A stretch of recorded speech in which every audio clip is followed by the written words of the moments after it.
Hello viewers, আজি আমি শিকিম আমাৰ ফটোশ্বপৰ লেসন 3 ইয়াত আমাৰ কি হ'ব ইয়াত আমি ব্যাকগ্ৰাউণ্ড এৰেঞ্জ কৰি এনেকে ইমেজ লগাম টেক্সট লিখিম আৰু টেক্সটত আমি কি কৰিম ইফেক্ট এটা কেনেকৈ লগাব পাৰো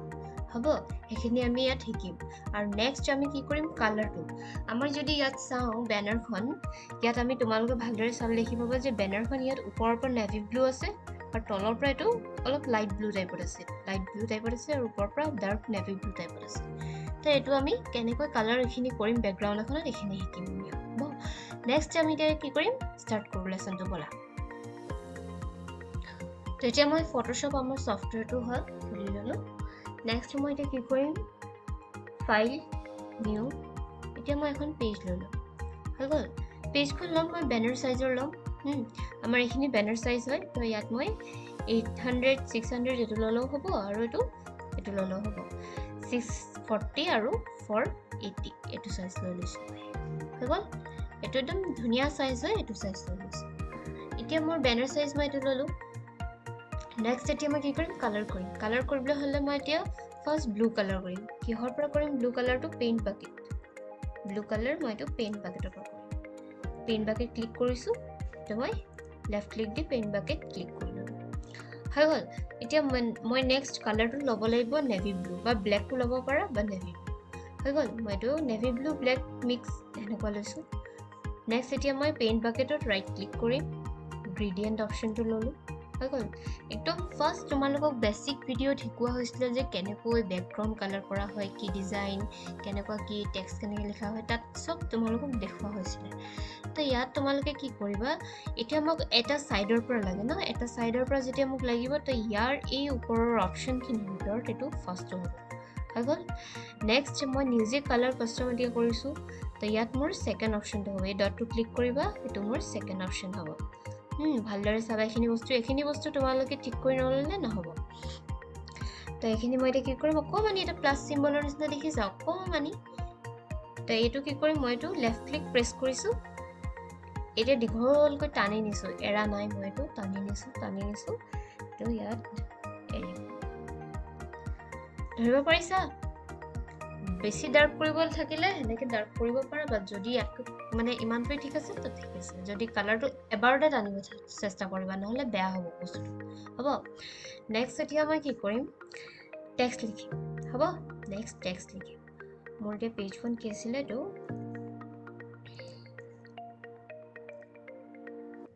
এখন আছিল হয়নে এখন এতিয়া মই এটো টেক্সটটো লিখিম তো এতিয়া মই কি কৰিম টেক্সট লিখিম টেক্সটৰ কাৰণে মই টিত ক্লিক কৰিছো টেক্সটটো হ'ব কালাৰ মোক লাগিব ৰেড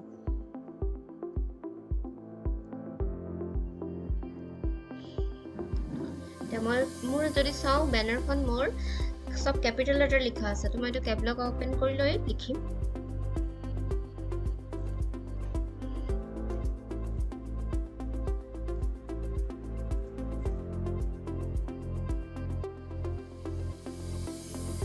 এটো তোমালোকৰ এতিয়া প্ৰবলেম হ'ব পাৰে 7 তো এটো তোমালোকে চাবা 7 ত যত আছে শিফট প্ৰেছ কৰিবা এটো 7 শিফট প্ৰেছ কৰিবা 7 এটো এন্ড পাম দে নেক্সট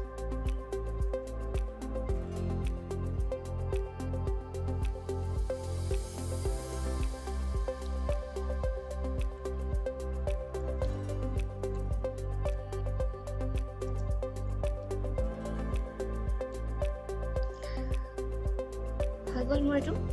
নেক্সট মই এতিয়া কি কৰিম বোল্ড কৰিম বোল্ড লাগে মোক কন্ট্ৰোল টি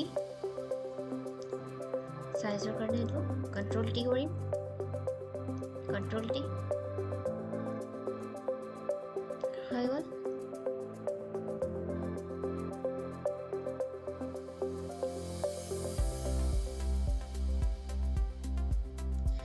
এতিয়া মই হোৱাইট কালাৰ লিখিম হৈ গল এতিয়া মোৰ টেক্সটটো হোৱাইট কালাৰ লিখিম এটো এতিয়া সোয়া ইয়াত এতিয়া কি কাম আছে মই যে টেক্সটটো লিখিছো ইয়াত এটো কালাৰটো কেনেকৈ কৰিম টি টুত ৰাইট ক্লিক কৰিম এই লেয়াৰটোত আছে মই টি টুত ৰাইট ক্লিক কৰিম ব্লেন্ডিং অপচন তোমালোকে কি নোট ডাউন কৰি লবা নহলে পাহৰি যোৱা যাব লিখি লবা ব্লেন্ডিং অপচন এটা এনেকে পেজ এটা ওলাব আমাৰ হৈ গল এই পেজটোত ষ্ট্ৰক যে আছে একদম লাষ্টত ষ্ট্ৰকৰ বক্সটোৰ ভিতৰত নহয় টেক্সটটো ক্লিক কৰিবা হৈ গ'ল এনেকৈ আহিব কালাৰটো তো ইয়াত মই এতিয়া কি কৰিম কালাৰ যোনটো আছে আমাৰ বক্সটো এইটো ল'ম মোক ইয়াত য়েল্ল' লাগে হৈ গ'ল য়েল্ল' মই অ'কে কৰিলোঁ নেক্সট এইটো চাইজটো তোমালোকে ধৰিব পাৰিছা মই বেছি কৰিছোঁ কম কৰিছোঁ এইটো কিমান হিচাপত লাগে এইটো চাই পেলাই তো সেইটো হিচাপত মই অলপ বহুত বেছি নিদিওঁ অলপ দিম হ'ব একজেক্ট নহ'লেও বস্তুটো এনেকৈ বনাব লাগিব তো এইটো অলপ হৈ গ'ল নেক্সট এতিয়া মই হোৱাইট কালাৰ টেক্সট ল'ম এনেকৈ লিখিম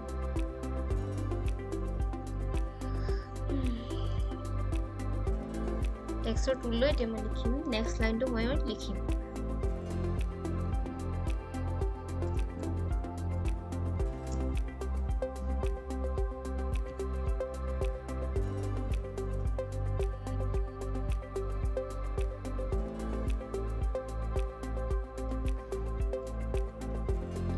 এইটো লাইন লিখি ল'লোঁ তাৰপৰা এইটো কণ্ট্ৰল টি এইটো তোমালোকে এটা আন্দাজত লিখিব লাগিব এইটো ইমান আমি দেখি থাকিব নোৱাৰিম মানে বস্তুটো একদম চাই মানে এতিয়া সেইফালে যাব এইটো লিখোঁতে এনেকৈ মানে ছাইডলৈ এইফালে যাবই সেইটো তোমালোকে এটা আন্দাজত লিখিব লাগিব মোৰ এতিয়া এইখিনি কি লিখাইছে ৰেডত লিখাইছে হয়নে তো এইটো মই এইটো কি কৰিম টেক্সটোৰ কালাৰটো চেঞ্জ কৰিম চিলেক্ট কৰিলোঁ এইটো মোক হোৱাইটত লাগে হৈ গ'ল কণ্ট্ৰল টি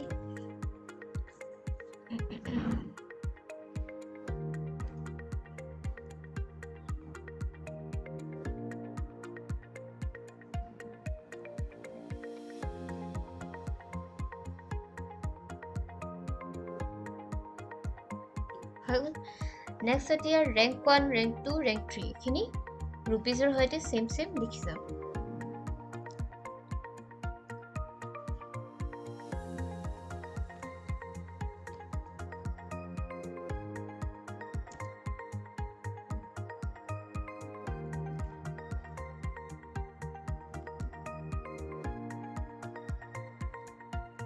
এই এছটো কেপিটেল নহয় দেই ৰুপিজৰ এই এছটো কেপিটেল নহয়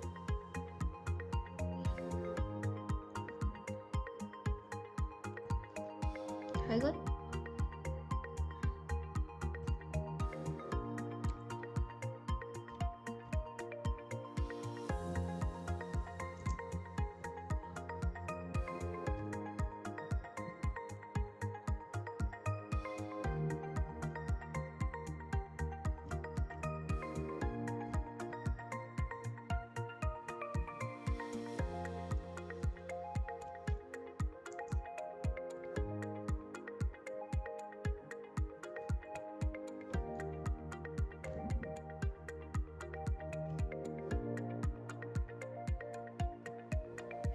এইখিনি মোৰ হৈ গ'ল লিখি ঠিক আছে এইটো মই এটা লেয়াৰতে লিখিছোঁ তিনিটা পাৰ্ট লেয়াৰত লিখিবলৈও তোমালোকে হৈ যাব তো এইটো মই এপ্লাই কৰিলোঁ হৈ গ'ল এতিয়া নেক্সট মই কি কৰিম আমাৰ ৰুপিজৰ বেগখিনি লাগে তো এইটো ল'ম এখন ফটো হয় আমাৰ নিজৰ যোনটো ফল্ডাৰ থোৱা আছে তাত ফটোখিনি য'ত থোৱা আছে তাৰপৰা আমি এইটো লৈ ল'ম টানি আনিম লেচনৰ ফল্ডাৰতে পাম এইখিনি এইটো মই ইয়াত আনি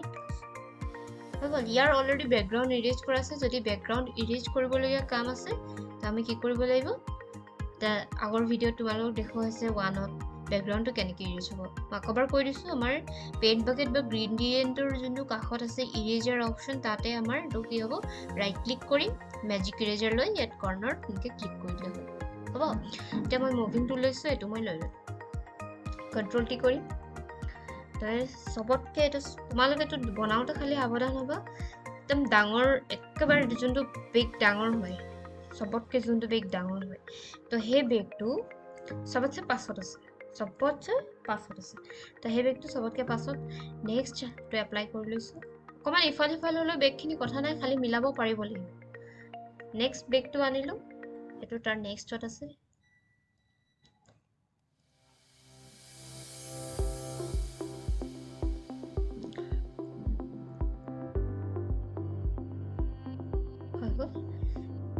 এপ্লাই কৰি লওঁ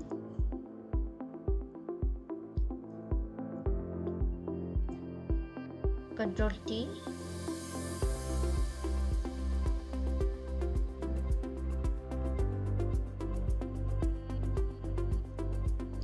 এইটো ফাইনেল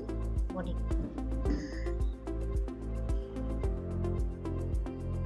হল, তোমালোকে এতিয়া চাব পাৰে এইখন মোৰ ফাইনেল বনি গ'ল আৰু এইটো মোৰ লেসন আছিল। এইটো লেসন আছিল। অকমান পেজটো ইফালে ইফালে হ'ব পাৰে কিন্তু সেম, বাকিখিনি সেম আছে। হৈ গ'ল। আশা কৰোঁ তোমালোকে বুজি পাইছা নিশ্চয়। ভিডিঅ'টো যদি ভালকৈ বুজি নাই পোৱা আগলৈ ৰি চাই ল'বা। Thank U.